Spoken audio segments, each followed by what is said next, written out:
ഇന്നത്തെ ചോദ്യം നോക്കിയാലോ. വൈകുണ്ഠസ്വാമികളെ സംബന്ധിച്ചുള്ള പ്രസ്താവനകളിൽ ശരിയായവ കണ്ടെത്തുക. ആരെയാണ്? വൈകുണ്ഠസ്വാമികളെ സംബന്ധിച്ചുള്ള പ്രസ്താവനകളിൽ ശരിയായവ കണ്ടെത്തുക. 1. 1908 തിരുവനന്തപുരം ജില്ലയിലെ കൊല്ലൂർ ഗ്രാമത്തിൽ ജനിച്ചു. 2. അദ്ദേഹത്തിൻ്റെ വിശ്വാസ സംഹിത അയ്യാവഴി എന്നറിയപ്പെടുന്നു.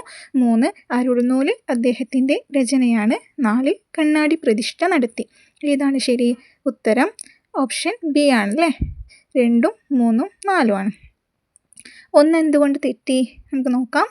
കന്യാകുമാരി ജില്ലയിലെ നാഗർകോവിലിനടുത്തുള്ള സ്വാമിത്തോപ്പിലാണ് 1850 വൈകുണ്ഠസ്വാമികൾ ജനിച്ചത്. എവിടെയാണ്? കന്യാകുമാരി ജില്ലയിലെ നാഗർകോവിലിനടുത്തുള്ള സ്വാമിത്തോപ്പിലാണ്.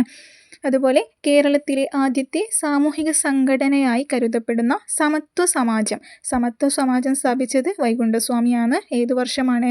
1836. അപ്പോൾ കേരളത്തിലെ ആദ്യത്തെ സാമൂഹിക സംഘടനയായി കരുതപ്പെടുന്ന സമത്വ സമാജം 1836 സ്ഥാപിച്ചു. അതുപോലെ മേൽമുണ്ട് സമരത്തിന് പ്രചോദനം നൽകിയ പ്രധാന വ്യക്തിത്വമായിരുന്നു വൈകുണ്ഠസ്വാമികൾ. എന്തിനാണ്? മേൽമുണ്ട് സമരത്തിന് പ്രചോദനം നൽകിയ പ്രധാന വ്യക്തിത്വമായിരുന്നു വൈകുണ്ഠസ്വാമികൾ. അദ്ദേഹത്തിൻ്റെ പ്രധാന കൃതികൾ ഏതെല്ലാം?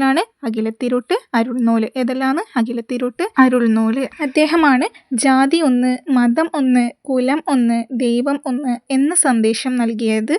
ഇദ്ദേഹമാണ്. എന്തെല്ലാം? ജാതി ഒന്ന്, മതം ഒന്ന്, കുലം ഒന്ന്, ദൈവം ഒന്ന്. അതുപോലെ ദക്ഷിണേന്ത്യയിൽ ആദ്യമായി കണ്ണാടി പ്രതിഷ്ഠ നടത്തിയ അയ്യാ വൈകുണ്ഠർ സ്ഥാപിച്ച ക്ഷേത്രങ്ങളാണെന്ത്? നിഴൽ താങ്കൽ. ക്ഷേത്രങ്ങളാണെന്ത്?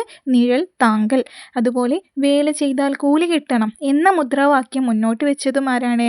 അയ്യാ വൈകുണ്ഠരാണ്. എന്താണ്? വേല ചെയ്താൽ കൂലി കിട്ടണം എന്ന മുദ്രാവാക്യം മുന്നോട്ട് വെച്ചതും അയ്യാ വൈകുണ്ഠരാണ്. അദ്ദേഹം മുന്നോട്ട് വെച്ച ദാർശനിക ചിന്താ പദ്ധതിയാണെന്ത്? അയ്യാവഴി. ഇത്രയുമാണ് ഇന്ന് പറയാനുള്ളത്. ഇത് കോമൺ പ്രിലിമിനറി പരീക്ഷ ഡിസംബർ 2024 ചോദിച്ച ചോദ്യമാണ്. ഇത്തരത്തിൽ പ്രീവിയസ് ഇയർ ചോദ്യങ്ങളും അനുബന്ധ വിവരങ്ങളും ലഭിക്കാൻ എൻ്റെ ചാനലൊന്ന് സബ്സ്ക്രൈബ് ചെയ്യണേ. Okay, thank you.